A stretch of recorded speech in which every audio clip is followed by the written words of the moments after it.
शर्मा परिवार की गली में सन्नाटा था, लेकिन शर्मा परिवार के दिलों में हजारों आवाजें गूंज रही थी। सुनसान सड़क के बीचों बीच खड़ी एम्बुलेंस की लाल बत्ती अब भी बुझी नहीं थी, लेकिन घर के अंदर पिता रमेश शर्मा की सांसें बुझ चुकी थी। अभिषेक दरवाजे पर बैठा था, सिर उसके घुटनों में दबा था। पीछे उसकी माँ सुनीता देवी फूट फूट कर रो रही थी। राहुल दीवार से टिककर चुपचाप आंसू पोंछ रहा था। प्रियंका माँ का सिर अपनी गोद में रखे बार बार उसके बाल सहला रही थी। चंद घंटे पहले तक ये घर कितना जिंदा था। रमेश शर्मा टीवी देख रहे थे। बड़ा बेटा अभिषेक ऑफिस से लौटकर अपने कमरे में लेटा था और छोटी बहन प्रियंका अपनी सहेली से फोन पर हंसकर बातें कर रही थी और सबसे छोटा बेटा राहुल अपनी किताबों में खोया था। फिर अचानक पिता का सीना दर्द से भर गया। एम्बुलेंस बुलाई गई, लेकिन किस्मत के दरवाजे उस रात बंद थे। रमेश शर्मा जाते जाते पूरे घर को खामोश कर गए। माँ बार बार अभिषेक के सिर पर हाथ रखती, बेटा तू रो क्यों नहीं लेता, लेकिन अभिषेक बस सुनी आंखों से अपनी माँ को देखता। अभी रोने का वक्त नहीं है माँ, अभी बहुत कुछ करना है। पिता के दोस्त वर्मा अंकल ने कंधे पर हाथ रखा। अभिषेक बेटा तुम ही अब घर के बड़े हो, हिम्मत मत हारना। रमेश भाई साहब बहुत नेक आदमी थे, भगवान उनकी आत्मा को शांति दी। अभिषेक के दिल में चुभा, नेक आदमी होना भी कितना बड़ा अभिशाप है। पिता ईमानदार थे, लेकिन ईमानदारी से बैंक का लोन नहीं उतरता, ईएमआई नहीं रुकती, बैंकर फोन नहीं काटते। 3 दिन बाद पहली बार अभिषेक ने अपने छोटे भाई राहुल को देखा। कमरे के कोने में किताबें खुली थी, लेकिन उसके पन्ने गीले थे। राहुल अपनी पढ़ाई के सपने में अपने पापा को देखता था, क्योंकि पापा उससे कहते थे, राहुल तू इंजीनियर बनेगा, मुझसे बड़ा आदमी बनेगा। राहुल ने किताबें बंद की और अपने भैया के पास आकर बैठ गया। भैया मैं पढ़ाई छोड़ दूं क्या, कुछ काम वाम कर लूं? अभिषेक ने उसका कंधा पकड़ा। पागल है क्या, तू बस अपनी पढ़ाई कर, बाकी सब मैं देख लूंगा। तेरा काम सिर्फ पढ़ाई करना है, राहुल ने रोते हुए कहा। लेकिन अब सब कुछ आप पर है भैया, मैं देख रहा हूँ आप कैसे सब संभालेंगे। अभिषेक का दिल अंदर से चूर हो गया। कंधों पर माँ की दवाइयाँ, बहन की शादी, राहुल की फीस, घर का किराया, ईएमआई और खुद की शादी। नीतू उसकी नई नवेली दुल्हन जो मायके से आई थी और अब वापस जाने की सोच भी नहीं सकती थी। रात को जब सब सो गए, तब अभिषेक कमरे में गया। नीतू खिड़की के पास बैठी थी, चेहरे पर हल्की सी थकान, आंखों में नमी, लेकिन होठों पर कोई शिकायत नहीं। अभिषेक ने उसका हाथ पकड़कर कहा, सॉरी नीतू। नीतू ने मुस्कुराकर सिर हिलाया। आपको किस बात की माफी चाहिए? मैं जानती थी हम अमीर नहीं, लेकिन इतने गरीब हो जाएंगे ये नहीं सोचा था। अभिषेक हंसा, वो हंसी जो असल में रोने से बचने के लिए थी। सब ठीक होगा नीतू, तुम बस साथ देना। नीतू ने हाथ पकड़े रखा और बोली, हमेशा दूंगी, बस अपना ख्याल रखना, और हाँ, माँ को अकेला मत छोड़ना, वो बहुत टूट गई हैं। अगली सुबह ही फोन बजा। अभिषेक ने देखा बैंक का नंबर था। उसने कांपते हाथों से कॉल उठाया। शर्मा जी, इस महीने की किस्त पेंडिंग है, 4 दिन से ऊपर हो गए। अभिषेक ने धीमे से कहा, जी पापा नहीं रहे, कुछ दिन की मोहलत दे दीजिए। उधर से आवाज आई, सर हमें आपके हालात से मतलब नहीं, हमें सिर्फ बैंक की पॉलिसी माननी है। फोन कट गया। अभिषेक के दिल पर जैसे कुछ गिर गया। पिता की मौत के बाद तीसरे दिन ही किस्त की याद दिलाने वाला सिस्टम, और वो सिस्टम अब उसी से सब वसूलना चाहता था जो खुद टूट कर खड़ा हुआ था। सुनीता देवी 2 दिन से कुछ खा नहीं रही थी। अभिषेक रसोई में दूध गर्म करके लाया। माँ थोड़ा सा पी लो, ऐसे कैसे चलेगा? माँ ने बस अभिषेक की शक्ल देखी।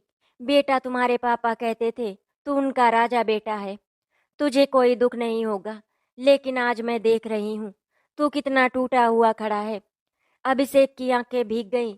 माँ पापा कहीं नहीं गए, मैं हूं ना, सब संभाल लूंगा, बस तुम ठीक रहो। माँ ने अभिषेक के सिर पर हाथ रखा। बेटा तू सबके लिए बड़ा है, लेकिन अपने लिए भी तो कुछ सोच। 3 दिन बाद राहुल के कॉलेज से फोन आया, राहुल तुम्हारी सेमेस्टर फीस पेंडिंग है, पापा से कहना जल्दी जमा कर दे। राहुल चुपचाप खड़ा रहा, फिर फोन रखकर भैया के पास गया। भैया, कॉलेज से फोन आया था, फीस जमा नहीं हुई तो नाम काट देंगे। अभिषेक ने मुस्कुराते हुए कहा, मैं कल ही इंतजाम करता हूँ, तू पढ़ाई कर। राहुल ने आंखों में आंसू भरकर कहा, आपको नौकरी से छुट्टी कौन देगा भैया, आप कहाँ से लाओगे? अभिषेक ने प्यार से उसके गाल थपथपाए। जो करना होगा करूंगा, तेरे भैया को सब आता है। अभिषेक उस रात पहली बार अपने पुराने स्कूटर पर बैठा और ऑफिस से लौटते वक्त एक कैब ड्राइवर दोस्त से मिला। दोस्त बोला, भाई तू इतना ओवर टाइम करता है, क्यों ना रात में मेरी कैब चला लिया कर, कुछ एक्स्ट्रा पैसे मिल जाएंगे। अभिषेक ने बहुत देर सोचा। पिता की आत्मा उसे रोकती रही, तू पढ़ा लिखा अफसर बना है बेटा, ड्राइवरी मत कर। लेकिन अगले ही पल माँ की दवाई, राहुल की फीस, बहन की शादी सब आंखों के सामने घूम गया। अगली रात से अभिषेक ने ऑफिस जॉब के बाद रात में कैब चलाना शुरू कर दिया। सुबह 9 से शाम 7 बजे तक ऑफिस, फिर रात 8 से 1 बजे तक कैब। घर लौटता तो माँ सो चुकी होती, लेकिन नीतू खिड़की से उसे आते हुए देखती। फिर बिना कुछ कहे रसोई में उसके लिए चाय बना देती। जनवरी के पहले हफ्ते में दिल्ली की ठंड और बढ़ गई थी। कोहरा ऐसा कि सामने वाला दिखे नहीं। एक रात कैब चलाते हुए अभिषेक का फोन बजा। फोन नीतू का था। इतनी देर कर दी, सब ठीक है ना?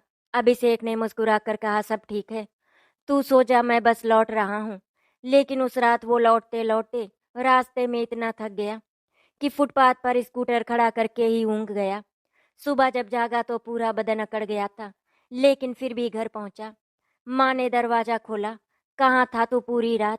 अभिषेक झूठ बोल गया, ऑफिस में काम था माँ। उस दिन रात को माँ ने नीतू से पूछा, ये रोज रोज कहाँ जाता है, तू कुछ जानती है? नीतू ने झूठी मुस्कान दी। माँ ऑफिस में ओवर टाइम है, सब ठीक है। माँ ने नीतू का हाथ पकड़ लिया। बहू बेटा बड़ा भैया है, लेकिन तू भी तो इसका सहारा है, इसका ध्यान रख, ये कहीं खुद को खो ना दे। जनवरी की ठंड में अभिषेक अब रोज देर रात कैब चलाता और फिर सुबह ऑफिस पहुंच जाता। चेहरे पर नींद की लकीरें साफ थी, लेकिन बॉस को उससे मतलब नहीं था। सुबह 9 बजे मीटिंग रूम में बैठा अभिषेक बार बार आंखें मलता रहा। अभिषेक, बॉस की आवाज गूंजी। जी सर। अभिषेक चौंक गया। तुम्हारे प्रोजेक्ट में फिर डिले क्यों हो रहा है? क्लाइंट नाराज है, मुझे जवाब चाहिए। सर मैं कोशिश कर रहा हूँ, मैं टाइमलाइन पूरा कर दूंगा। बॉस ने ठंडी नजरों से देखा। देखो अभिषेक, तुम्हारे पापा नहीं रहे, इसका दुख मुझे भी है, लेकिन ऑफिस इमोशन से नहीं चलता। पर्सनल प्रॉब्लम घर पर छोड़ कर आया करो, नहीं तो फिर घर में ही बैठो। अभिषेक ने सिर झुका लिया, क्योंकि कहने को कुछ बचा ही नहीं था। उसी शाम घर लौटते वक्त राहुल ने कॉल किया, भैया आज कॉलेज में नोटिस लगा दिया, अगले हफ्ते तक फीस जमा नहीं हुई तो नाम काट देंगे। अभिषेक ने स्कूटर साइड में लगाया। दिल अंदर से कांप उठा। पिछली रात कैब से जो 1500 रुपए बचे थे, वो तो माँ की दवाई और किराने में चले गए। ईएमआई की तारीख भी पास थी, अब फीस कहाँ से आए? अभिषेक ने फोन पर ही राहुल को समझाया, तू चिंता मत कर भैया, है ना, कल ही कर देता हूँ कुछ इंतजाम। राहुल ने धीरे से कहा, भैया कॉलेज के दोस्त हंस रहे हैं, कह रहे हैं तू पढ़ाई छोड़ देगा। भैया मैं पढ़ाई नहीं छोड़ना चाहता। अभिषेक की आंखों में आंसू थे। उसने आसमान की तरफ देखा। पापा कहाँ चले गए आप सब कुछ छोड़कर? उधर प्रियंका के लिए रिश्ते आने लगे थे। सुनीता देवी को चिंता थी, अब इसका हाथ पीला करना है। लोग पूछते हैं कि दहेज में क्या देंगे। अभिषेक ने माँ को डांटा, माँ दहेज वहेज की बात मत करो, मेरी बहन कोई बोझ नहीं, मैं देख लूंगा सब। माँ ने सिर झुका लिया, बेटा तू कितना करेगा, कभी खुद के लिए भी सोच लिया कर। नीतू से कब से ढंग से बात नहीं हुई मुझे पता है। अभिषेक ने नीतू की तरफ देखा, वो रसोई में खड़ी थी, आंखों में वही पुरानी चुप्पी थी। उसकी शादी की अलमारी में रखे हुए कपड़े अब तक पैक थे, पहनने का मौका ही कहाँ मिला था। उस रात जब सब सो गए तो नीतू ने धीरे से अभिषेक से कहा, अभिषेक तुम कब तक ऐसे खुद को जलाते रहोगे? कुछ दिन ऑफिस से छुट्टी ले लो और माँ को गांव भेज दो। राहुल भी कुछ ट्यूशन कर लेगा। अभिषेक ने थके गले से कहा, तुम ठीक कहती हो, लेकिन क्या सच में आसान है? माँ को गांव भेज दूं, वहाँ कौन है उनका? राहुल को ट्यूशन में डाल दूं, उसकी पढ़ाई कैसे चलेगी? नीतू ने उसका हाथ पकड़ा, तुम टूट जाओगे अभिषेक, तब कौन संभालेगा सबको? सबको बड़े भैया चाहिए, लेकिन तुम्हें भी तो कोई चाहिए ना। अभिषेक ने बस उसके हाथ को कसकर पकड़ा। कई बार कोई जवाब देना जरूरी नहीं होता। अगले दिन ऑफिस में बॉस ने फिर बुला लिया। अभिषेक, तुम्हारे परफॉर्मेंस पर सवाल उठ रहे हैं। अगर अगले महीने तक रिजल्ट नहीं आए तो तुम्हें निकालना पड़ेगा। अभिषेक के पैरों तले से जमीन खिसक गई। अगर नौकरी गई तो कैब से पूरे घर का खर्च कैसे चलेगा? ईएमआई, फीस, किराया, कुछ भी नहीं टिकेगा। रात को अभिषेक ने अपने दोस्त को कहा, यार तेरी कैब मुझे रात भर दे दे, मैं पूरी रात चलाऊंगा। दोस्त ने कहा, भाई तू मर जाएगा, थक जाएगा। अभिषेक हंसा, मरने का वक्त नहीं है मेरे पास, मैं बड़ा भैया हूँ, मैं नहीं थक सकता। अब वो ऑफिस से निकलकर रात 2 बजे तक कैब चलाता, फिर वहीं फुटपाथ पर चाय पीता, 2 घंटे ऊँघता और फिर सुबह 8 बजे ऑफिस। घर आकर माँ के लिए दवाइयाँ, राहुल की फीस, प्रियंका के रिश्ते और फिर वही सब। एक रात जब वो कैब चला रहा था, एक सवारी ने पैसे देने से मना कर दिया। अभिषेक गिड़गिड़ाया, भाई साहब मेरी भी मजबूरी है, किराया दे दीजिए। लेकिन वो आदमी हंसते हुए चला गया। जा भाई, बड़े भैया बना बैठा है, पहले खुद को देख। अभिषेक वहीं कैब में बैठा रहा, सड़क के किनारे चुपचाप, आंसू गिरते रहे। शायद पहली बार उसने खुद को इतना बेबस महसूस किया। माँ अचानक बेहोश हो गई। डॉक्टर ने कहा डायबिटीज बढ़ गई है, स्ट्रेस मत दीजिए। अभिषेक ने माँ का हाथ पकड़कर कहा, माँ अब आप कुछ भी नहीं सोचेंगी, बस आराम करोगी। आप ठीक नहीं रही तो ये घर कैसे टिकेगा? माँ ने आंखें खोली। बेटा तू इतना क्यों कर रहा है? भगवान से कहूंगी मुझे उठा ले और तू जी ले। अभिषेक ने माँ के होंठ पर उंगली रख दी। ऐसी बात मत करो माँ, तुम्हारे बिना मैं अकेला हो जाऊंगा। राहुल ने भैया को रोते देखा तो पहली बार उसने ठान लिया, भैया चाहे जो कहे, अब मैं ट्यूशन भी पढ़ाऊंगा। भैया अब अकेले नहीं करेंगे। राहुल ने अपने कॉलेज के बच्चों को पढ़ाना शुरू कर दिया। थोड़ा थोड़ा पैसा आने लगा। प्रियंका भी पड़ोस में सिलाई कढ़ाई सीखने लगी। नीतू ने भी घर में पापड़ बनाने की प्लानिंग कर ली। सबने मिलकर अभिषेक का बोझ थोड़ा बांटने की कोशिश की, लेकिन फिर भी बड़े भैया के माथे की लकीरें नहीं घटी। एक रात जब अभिषेक देर से लौटा, स्कूटर खड़ा करके चुपचाप दरवाजा खोला। अंदर देखा तो माँ, नीतू, राहुल और प्रियंका सब हॉल में बैठे उसका इंतजार कर रहे थे। माँ ने बस एक ही सवाल पूछा, बेटा तू खुश तो है ना? अभिषेक ने सबकी तरफ देखा। सबकी आंखों में सवाल थे, लेकिन जबान पर कोई शब्द नहीं। अभिषेक ने हंसने की कोशिश की, मैं खुश हूँ माँ, बस अब सो जाओ सब लोग। लेकिन कमरे में जाते हुए वो जानता था उसकी हंसी झूठ थी। वो बड़े भैया था, इसीलिए सबका बोझ उसका था और उसकी खुशी कहीं खो गई थी। मार्च की एक सुबह थी। घर के आंगन में सूरज की हल्की धूप फैली थी, लेकिन शर्मा परिवार के आंगन में कोई उजाला नहीं था। राहुल चुपचाप हाथ में रिजल्ट लेकर बैठा था। पूरे सेमेस्टर की मेहनत के बाद भी 2 विषय में बैक लग गई थी। कॉलेज से मैसेज आया, बैक पेपर की फीस 5,000 रुपए, बिना फीस के परीक्षा में बैठने की अनुमति नहीं। राहुल के हाथ कांपने लगे। भैया के चेहरे पर दिन रात की थकान वो देख रहा था। फीस के लिए मुंह कैसे खोले? प्रियंका पानी लेकर आई। राहुल भैया क्या हुआ, इतने परेशान क्यों हो? राहुल ने पेपर प्रियंका के हाथ में दिया। प्रियंका ने पढ़ा, तू भैया को बता दे, वो सब संभाल लेंगे। राहुल ने गुस्से में सिर झटक दिया, भैया आप क्या क्या संभालेंगे दीदी? माँ, तू, नीतू भाभी, घर का किराया, ईएमआई, मेरी फीस। भैया सबको हंसाते हंसाते खुद रोते हैं दीदी। प्रियंका कुछ कह नहीं सकी, बस छोटा भाई अपनी आंखों में बड़ा हो रहा था। उधर माँ ने प्रियंका के लिए रिश्ते की बात पक्की कर दी। लड़का आईटी कंपनी में था। घर वाले पढ़े लिखे सब खुश थे। सगाई के दिन घर में मिठाइयाँ बनी, पड़ोसी इकट्ठा हुए। अभिषेक ने अपनी तनख्वाह से आधा उधार लेकर सब इंतजाम कर लिया। लेकिन सगाई के एक हफ्ते बाद लड़के वालों ने फोन किया, देखिए आप अपनी बेटी को सोने के गहने कितने देंगे? दहेज में कार तो कह ही चुके थे, लेकिन अब भी अभिषेक के पैरों के नीचे की जमीन खिसक गई। उसने लड़के के पिता से कहा, आप लोग हमारी बहन को क्या ले जाने की चीज समझते हैं? अगर गाड़ी चाहिए तो अपने बेटे से कहिए, गाड़ी वो दिला दे। फोन कट गया। रिश्तेदारों ने समझाया, भैया थोड़ा बहुत तो देना ही पड़ता है, समाज में रहना है। माँ ने भी आंसू भरे, बेटा कोई और रास्ता नहीं है, प्रियंका की उम्र भी तो हो रही है। अभिषेक ने झुंझला कर कहा, माँ बेटी कोई बोझ नहीं, अगर समाज को गाड़ी चाहिए तो बहन से रिश्ता क्यों करते हैं? खत्म कर दो ये रिश्ता। प्रियंका ने सुना।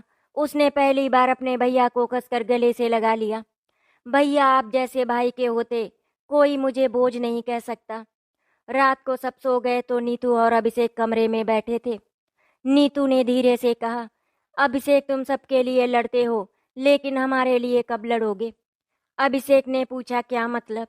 नीतू ने आंसू रोकते हुए कहा, हमारी शादी को 1 साल होने वाला है। हम अब तक कहीं घूमने नहीं गए। एक साड़ी तक ढंग की नहीं दी तुमने। मैं शिकायत नहीं कर रही, बस पूछ रही हूँ, तुम्हारे पास मेरे लिए क्या बचा है? अभिषेक कुछ पल चुप रहा, फिर धीरे से बोला, मैं जानता हूँ नीतू, मैं बहुत बुरा पति हूँ, लेकिन तुम जानती हो मैं क्यों ऐसा हूँ। नीतू ने पलकें झुका ली। जानती हूँ, लेकिन जानने से भूख नहीं मिटती अभिषेक। मैं भी इंसान हूँ, मुझे भी तुम्हारा प्यार चाहिए। बस भैया मत बनो, कभी पति भी बन जाओ।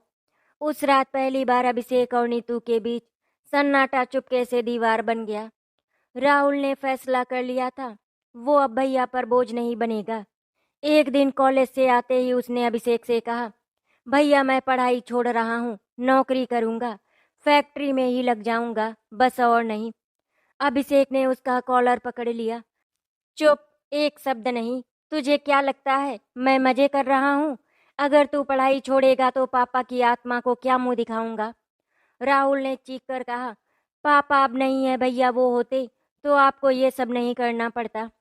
अभिषेक ने हाथ छोड़ दिया। राहुल का गुस्सा दरअसल उसका गुस्सा था, बस जुबान बदल गई थी। उस रात अभिषेक छत पर आकर बैठ गया। पुरानी अलमारी से पापा की डायरी लेकर पढ़ने लगा। डायरी में लिखा था, अभिषेक मेरा सबसे बड़ा सपना है, वो कभी झुकेगा नहीं। आंसू पन्नों पर टपक पड़े। कभी कभी सबसे बड़ा होना सबसे बड़ी सजा बन जाता है। माँ ने अगले दिन नीतू से कहा, बहू, मैंने अभिषेक को कभी इतना थका हुआ नहीं देखा। तू कुछ कर बेटा, तू कुछ कर। नीतू ने कहा, माँ मैं सब करूंगी, लेकिन आप भी तो कुछ कहिए। ये लड़का सब कुछ अपने ऊपर क्यों लेता है? माँ ने दीवार पर टंगी पापा की फोटो देखी, क्योंकि इसे कभी बच्चा रहने ही नहीं दिया। ये पैदा होते ही बड़ा भैया बन गया था। अभिषेक अब हर रात ऑफिस कैब और किस्तों के बीच कहीं खो गया था। राहुल उससे नजरें चुराने लगा था। प्रियंका को फिर से शादी का डर सताने लगा था। माँ की आंखों में आंसू थे और नीतू की आंखों में शिकायत। एक रात स्कूटर चलाते हुए अभिषेक को लगा, अगर मैं कहीं गायब हो जाऊं तो सबको राहत मिलेगी। लेकिन अगले ही पल राहुल की आवाज, माँ की दवाई, नीतू की साड़ी, प्रियंका की शादी, सब उसे वापस खींच लाए। वो बड़ा भैया था, उसे हारने की इजाजत नहीं थी। मार्च का आखिरी हफ्ता। ऑफिस में बॉस ने अभिषेक को कैबिन में बुलाया। फाइलें टेबल पर थी, कॉन्ट्रैक्ट का पेपर भी। बॉस ने ठंडे लहजे में कहा, अभिषेक, 3 महीने से तुम्हारा परफॉर्मेंस डाउन है, कंपनी लॉस में जा रही है, हमें नया प्रोजेक्ट हेड चाहिए। अभिषेक की आंखें फटी की फटी रह गईं। सर, मैं सब ठीक कर दूंगा, बस एक मौका। बॉस ने उंगली उठाई। 3 महीने हो गए तुम्हें मौका देते हुए। तुम इमोशनल हो, पर कंपनी को इमोशन नहीं चाहिए। ये रहा नोटिस, 1 महीने बाद रिलीविंग मिल जाएगी। अभिषेक के हाथ कांपने लगे। उसने कोशिश की, सर मेरी सैलरी अटक जाएगी, मेरी ईएमआई। बॉस ने नजरें फेर ली। घर लौटते वक्त अभिषेक ने अपने पुराने स्कूटर की टंकी पर हाथ मारा। कहाँ से लाऊं इतना पैसा भगवान? घर पहुंचा तो देखा राहुल पेपर लेकर खड़ा था। भैया, बैक पेपर की डेट आ गई है, फीस देनी है। अभिषेक ने उसकी तरफ देखा, चेहरे पर हौसला नहीं था, बस एक झूठी हंसी थी। मैं कर दूंगा इंतजाम, तू पढ़ाई कर। राहुल बोला, भैया मैं ट्यूशन में 1500 रुपए कमाने लगा हूँ, अगले महीने से 3000 भी मिलेंगे, आप मत देना फीस। अभिषेक ने राहुल को गले से लगा लिया। तू ही तो मेरी हिम्मत है। प्रियंका के लिए माँ ने एक नया रिश्ता ढूंढा। लड़का प्राइवेट बैंक में था। सबको लगा इस बार सब ठीक होगा। रिश्ता तय हुआ, मिलने जुलने की तारीख आई, लेकिन ऐन वक्त पर लड़के वालों ने फोन करके मना कर दिया। कारण, आपके घर में कोई स्थिर आमदनी नहीं है।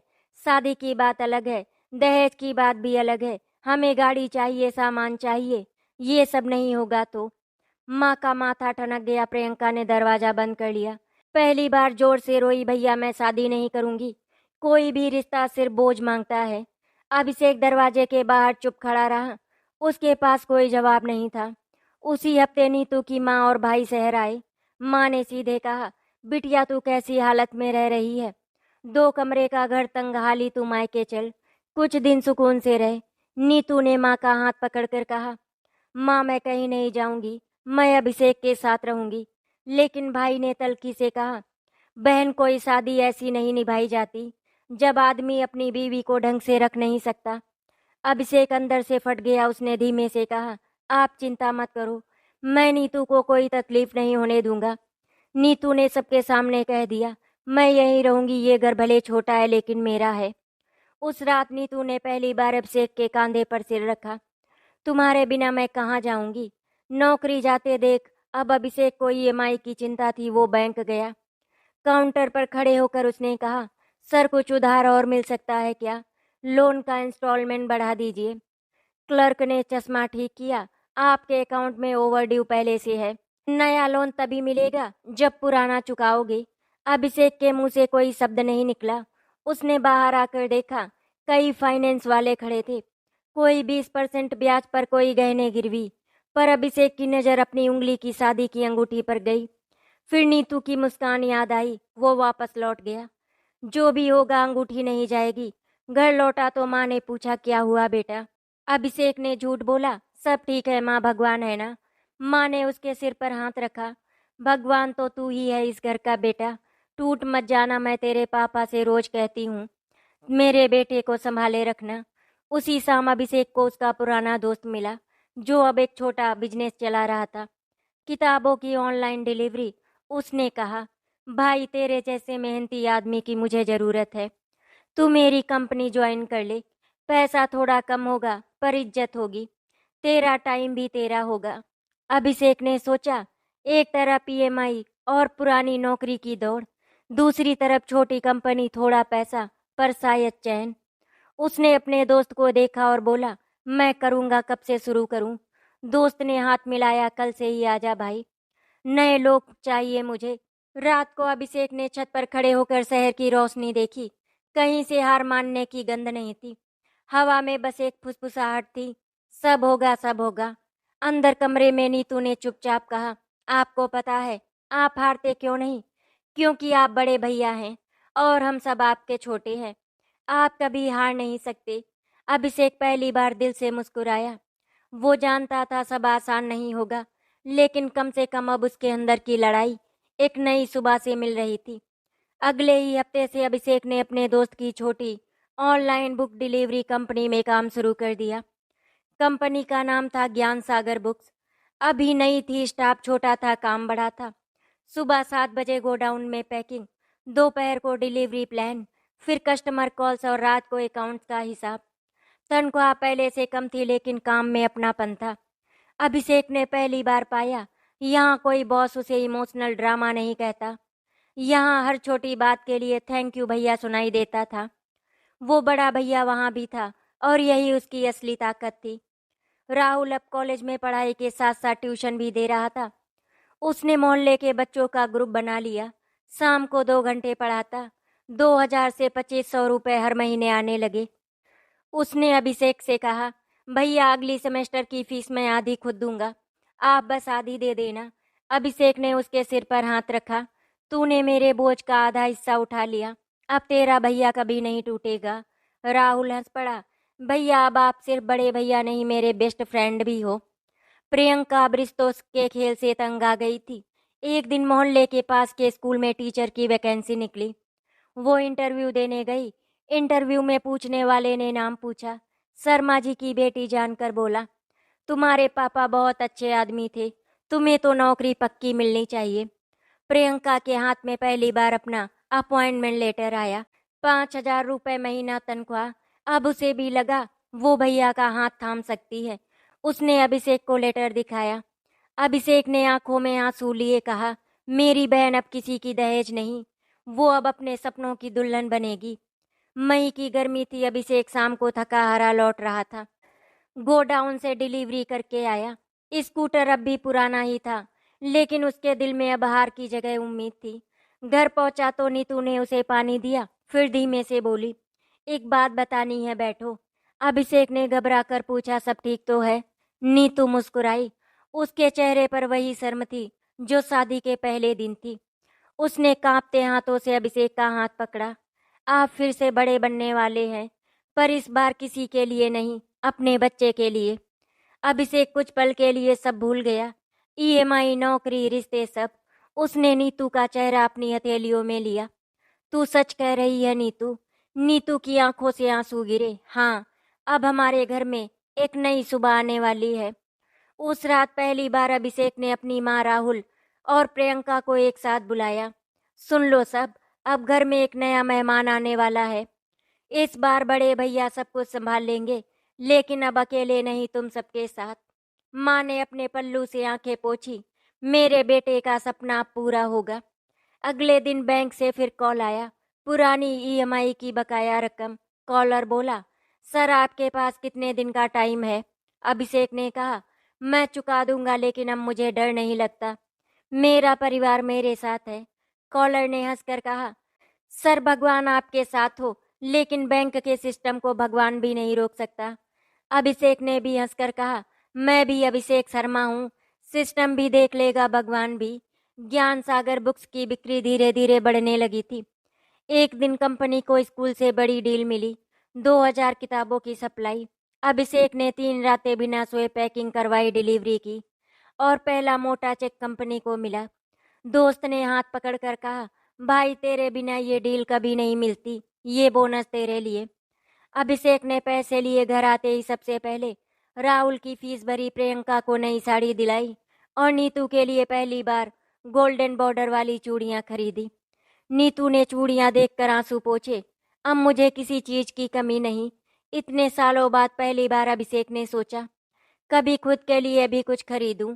वो पुराने स्कूटर की जगह एक सेकेंड हैंड बाइक लेने गया। डीलर ने कहा, सर डाउन पेमेंट दो, बाकी बाद में। अभिषेक ने बाइक की सीट पर हाथ रखा। तुम्हें पता है, मैं तुम्हारी भी किस्त दूंगा, लेकिन इस बार डर कर नहीं, हौसले से। माँ ने घर के मंदिर में अखंड ज्योति जलाई। पापा की फोटो के आगे दीपक रखा। रमेश जी देखिए, आपका बेटा अब टूटा नहीं, अब वो फिर से खड़ा हो गया। रात को अभिषेक बालकनी में खड़ा था। हवा में गर्मी थी, लेकिन दिल में सुकून था। नीतू उसके पास आई। थक गए हो? अभिषेक ने नीतू को देखा। थक गया था, लेकिन अब नहीं। अब मैं फिर से बड़ा बन गया हूँ, पर इस बार अपने लिए भी। नीतू ने उसके कंधे पर सिर रखा। नीचे राहुल पढ़ाई कर रहा था, प्रियंका नोट्स बना रही थी, माँ तुलसी में पानी डाल रही थी, और उनके बीच खड़ा बड़ा भैया अब अकेला नहीं था। गर्मी बढ़ गई थी, जून की तपिश ने घर के पंखे को भी हाँफने पर मजबूर कर दिया था। बैंक से आखिरी नोटिस आया, अगर 15 दिन में बाकी ईएमआई नहीं चुकाई तो लोन रिकवरी एजेंसी घर आएगी। अभिषेक ने चिट्ठी पढ़कर पलंग पर रखी। माँ, नीतू, राहुल, प्रियंका सबने देखा। सब समझ गए कि ये जंग अब आखिरी है। राहुल बोला, भैया मेरी ट्यूशन की बचत है, आप ले लो।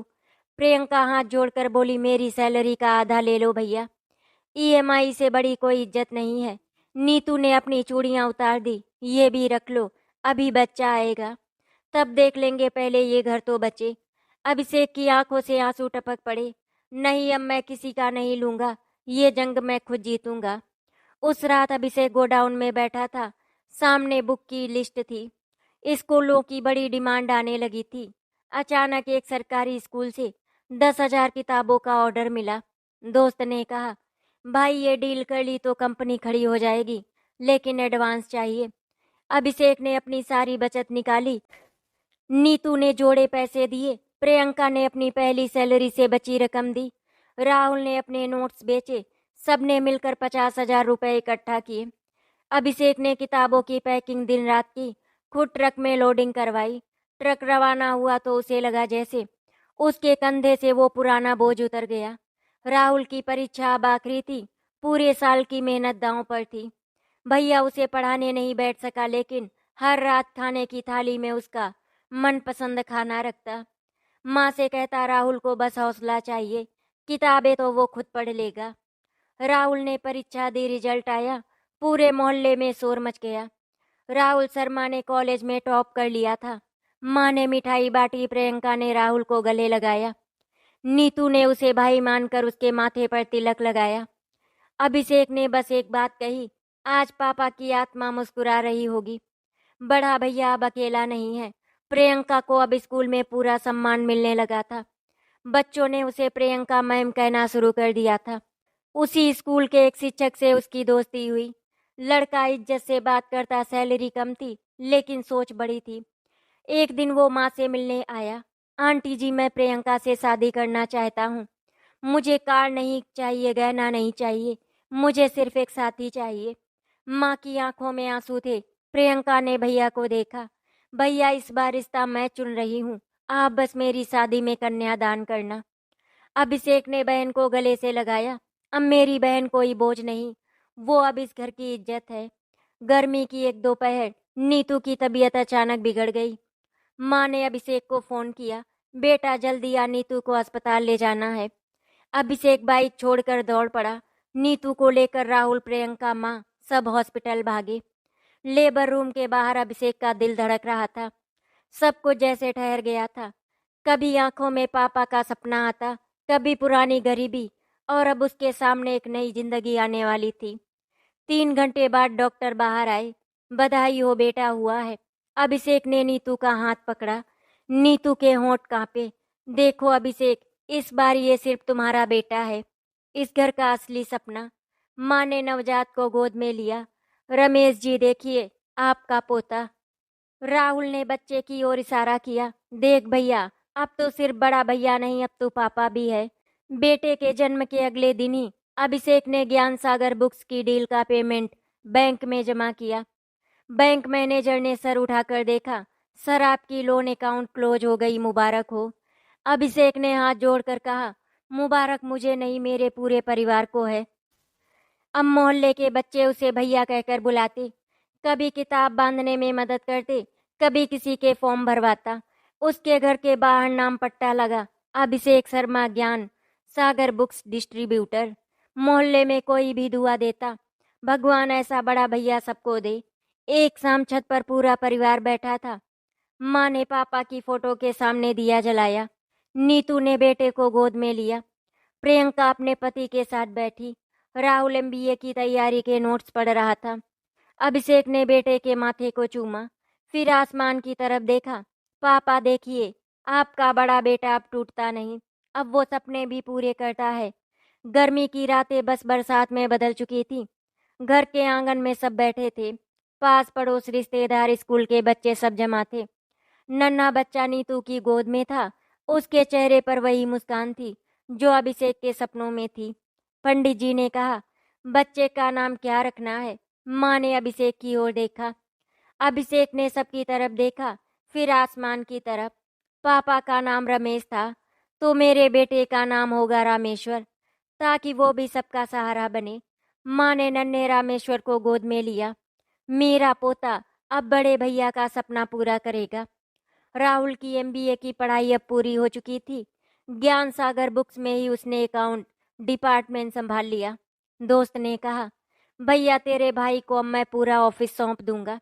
राहुल ने अभिषेक से कहा, भैया अब मैं घर चला रहा हूँ, अब आप थोड़ा आराम करो। अभिषेक हंस पड़ा। बेटा, बड़े भैया कभी रिटायर नहीं होते। प्रियंका अब स्कूल में सीनियर टीचर बन चुकी थी और उसका पति सरकारी स्कूल में मास्टर बन गया था।